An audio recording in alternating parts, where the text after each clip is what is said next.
When should you accept a job offer? We're going to dive into it today. Hi, I'm Gina. And I'm Jen. And this is Job Search Stories. So this has never happened to me because maybe I'm just not a hot commodity like some people, but multiple job offers. Let's talk about this. Has this ever happened to you? Have you ever had to juggle multiple job offers at the same time? I had 3 job offers at the same time. Of course, queen. A queen. I mean, they were all like identical salary, but they were all 3 different roles. So I had an offer for a recruiting manager, so I could manage a team of recruiters. One would allow me to manage a team of like service representatives, and one was for content marketing. So I really had to look at what type of role was going to lead me into the kind of direction I wanted to go in my career. Yeah, that makes a lot of sense. Kind of like weighing the pros and cons of like what each role would do for you. So when you do have multiple offers, what's the first thing you should be doing before you are accepting or rejecting them? Yeah, I mean, the first thing that you should do is confirm that they're both legitimate offers. You don't want to have one that's verbal and one that's written and turn down, one and the other one gets pulled, right? So you want to make sure you have both offers fully in hand. And then you're going to want to make sure that you get them both in writing because that's going to allow you to make the full comparisons between the job details. Nice. And I feel like, speaking of which, how do you compare? Like, what aspects should you be comparing for you to make that decision? There are so many aspects. Yeah. I mean, there's so many aspects. I'm going to list off some things. And again, a lot of them are things within the offer, but a lot of them are things just in your life and your career. So, of course, there are the baseline, like salary, bonuses, vacation time, sick time, flexibility in schedule.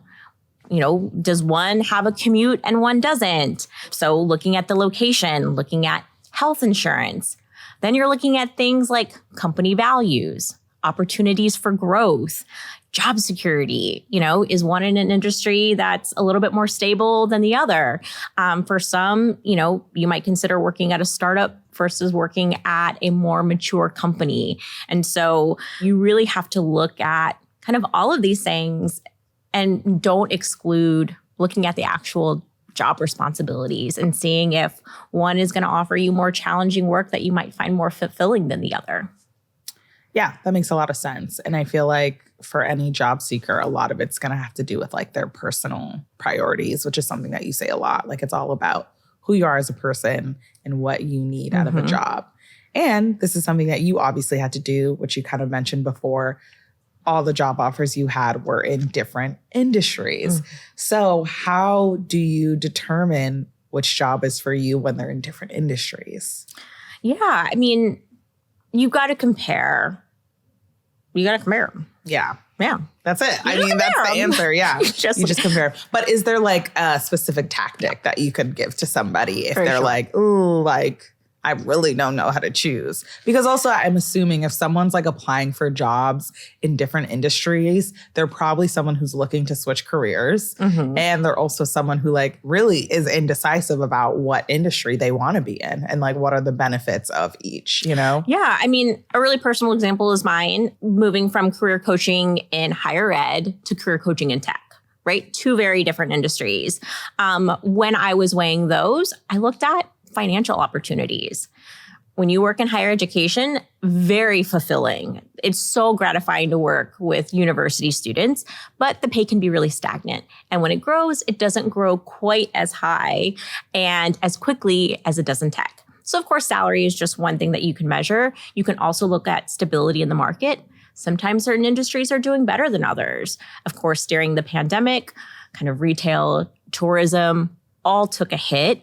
We've just gone through a period where tech has been taking a hit. So it's not always that one industry is, going to be thriving all of the time. You should really be looking at what are your ultimate career goals? Thinking about what is your personal 5-year plan and which role in which industry is going to get you there, or at least be that step in the right direction to ultimately get you there. I think that makes a lot of sense. I think all in all, when it comes to job offers, Like you said, it's really about your personal goals, your personal preferences, and how you want your career trajectory to be. So it's really weighing those pros and cons. I love pros and cons lists. That's how I make all my decisions about literally anything. Movies I want to watch, the foods I want to eat, everything. I mean, it's hard too, because sometimes when you're trying to make the decision, you might ask your friends or family, and everybody has an opinion, right? Yeah. So just think about like, okay, when you're weighing all of these opinions, sometimes they're really great about making you think about things you hadn't thought of. But again, like you said, it's a personal decision. You've got to do what's best for you. Well, I feel like another thing that people really, really struggled with, and we talked about this a little bit, is feeling pressured to accept a job offer when you're just not ready. And like, obviously that's not the worst problem to have, is like someone being like, we need you. We really want you. We want you. But like sometimes some people are like me and they're just like an anxiety-ridden little girl and they need a little time. So have you ever felt pressured to accept a job offer before? Yeah. I mean, especially when I had those three, there was one team that was wanting an answer right away. And so they were really wanting me to accept or decline. And of course, you've got to understand they're probably interviewing other candidates too, right? They've got their own needs. So I get it. But yeah, I'm not. What were they doing though? Like pressure in those situations. Like what were they doing like though to pressure you? Like what were some of those things? Time limits. Yeah. Saying, okay, we can give you a day, but we really need you to think about it and email us first thing in the morning and let us know what your decision is. Yeah. I'm like, what's first thing in the morning for you? Because for me, it's noon.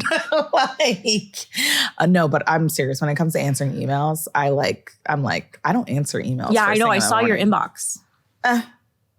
That's rude. Don't look at people's inboxes. Okay. So if you're getting a job offer and you're a job seeker, what are some pressure tactics that job seekers might experience when they're given a job offer?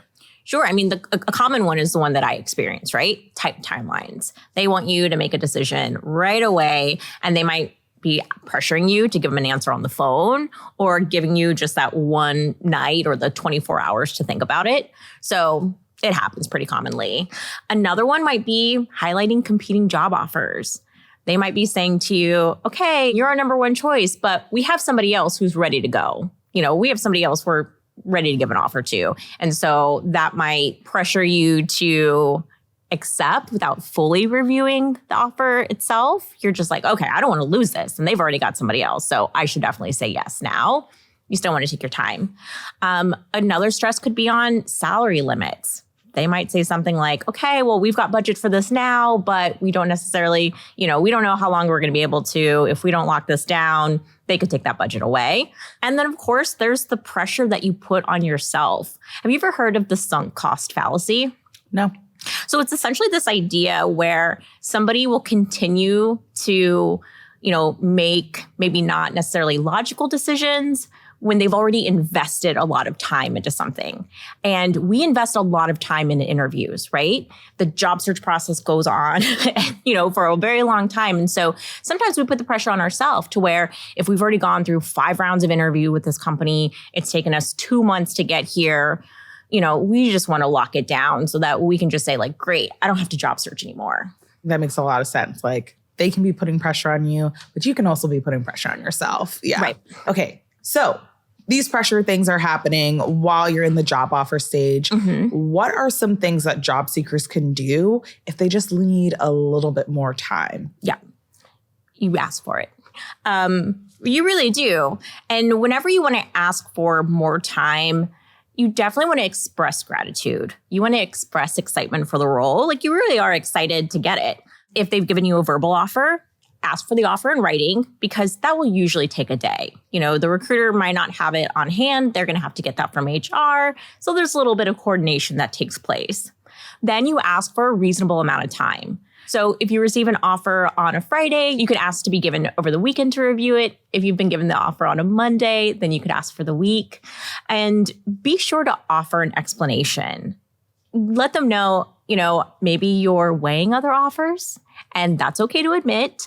Let them know you think that accepting a job offer is a family decision and you want to discuss it with your partner. that's okay to share. Sometimes it's good to give them a little bit of reason so they know, what's going on. And again, if you've already expressed gratitude, they know that you're invested and you just want to review the details. Beautiful. Those are beautiful tips. I think that accepting, why are you laughing? Beautiful tips. I'm just trying to compliment you and give you more affirmations. Anyways, I think that accepting a job offer is a huge decision. So people should really take these tips into consideration. But to wrap it up, in 60 seconds or less, I would love for you to tell our viewers or listeners, should you always try to negotiate a job offer? So when evaluating job offers, you really want to think about, of course, all the details that come with it, right? We're looking at pay, benefits, opportunity for growth, opportunity to work on challenging projects. But I think even more importantly than that, you got to think about your next step. Where do you want to grow as a professional? And is this offer going to put you in a position to continue to grow? And that's even more important when you're juggling multiple job offers. That was quick and beautiful. Thank you so much. That's all the time we have. Thank you for watching this episode of Job Search Stories. And if you want to see even more episodes of us just talking about all things career, make sure to subscribe to the Indeed YouTube channel. And if you have any questions for our beautiful career coach, Jennifer, make sure to drop a comment down below. Bye. Bye. We're going to dive into that today. Sorry, can you start again? Sorry. I'm sorry. Okay. You want tips? We got tips. No, that was dumb. Yeah. And of course, if you're looking into...